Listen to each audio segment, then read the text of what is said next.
Jason Chavez is a Minneapolis City Council member, and he represents the city's 9th Ward, the area where today's shooting took place. Council member, what do you know about the victim? What do you know about the circumstances? And what do you believe the repercussions should be? Well, first and foremost, I want to give my condolences to Renee Nicole Good and her family, the individual that was in our community that was murdered by Immigration and Customs Enforcement.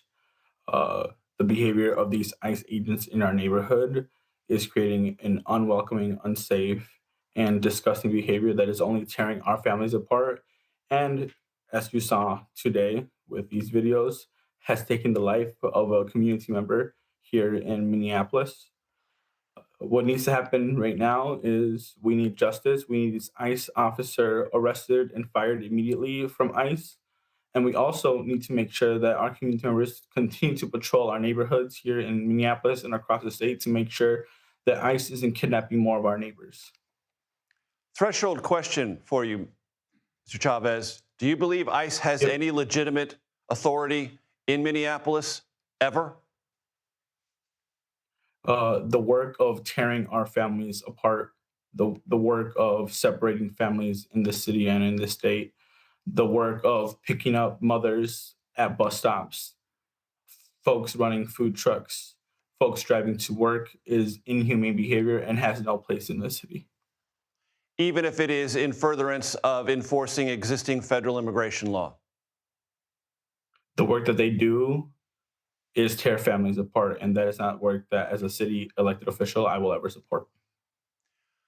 Did you fear this would happen when ICE dramatically enlarged its footprint in Minneapolis?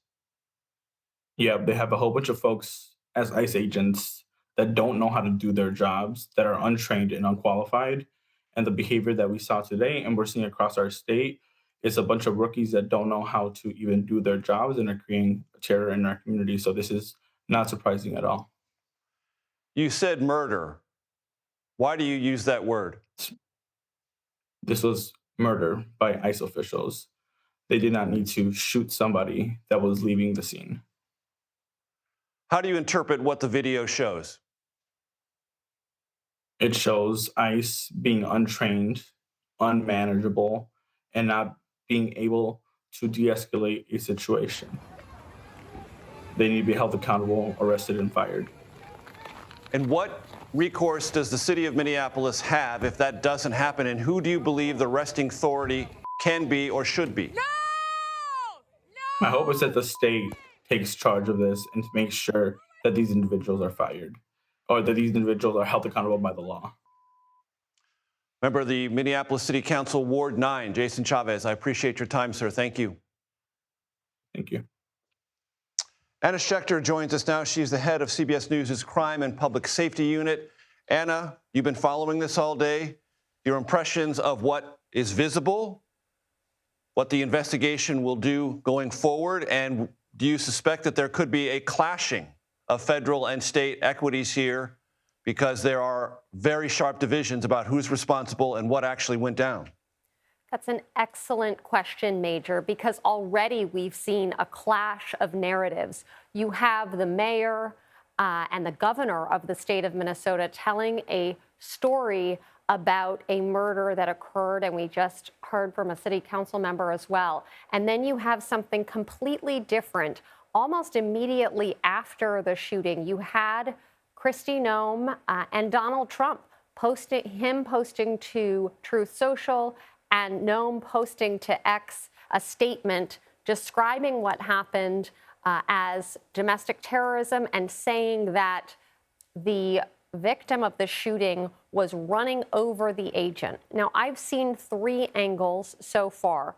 What I want to know is what happened before this occurred, in the minutes and maybe even a half an hour before this, because I want to know why those agents were pulling on the door, asking her to stop and get out of the vehicle. They were directing her to get out of the vehicle. It looks like she was turning to try to leave. But why were they doing that? Were they frustrated by her protesting? Were they angry at her? Did something else happen? We just don't know.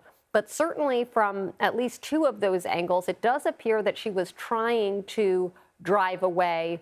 And there was that officer who drew his weapon and fired that shot. What was going on in his mind? Because central to what happens as this plays out is, did he act with a reasonable use of force given his perceived threat? There's a judgment call, and the guidelines for how federal agents respond place that judgment call at the heart of how they are supposed to act. So investigators are likely interviewing him, asking him how he experienced it, what was going through his mind, what led up to this. So all of that's going to go into an investigation, and I hope that that will eventually get released to the public. Very quickly, Anna, is there a possibility of any body cam video in this matter? That's a great question. Had they been Minneapolis Police Department officials, then yes. But these were ICE agents. They are not required to wear body cam video. And of course, that would be helpful in adding to this picture that investigators are putting together. Anna Schecter, as always, thank you very much.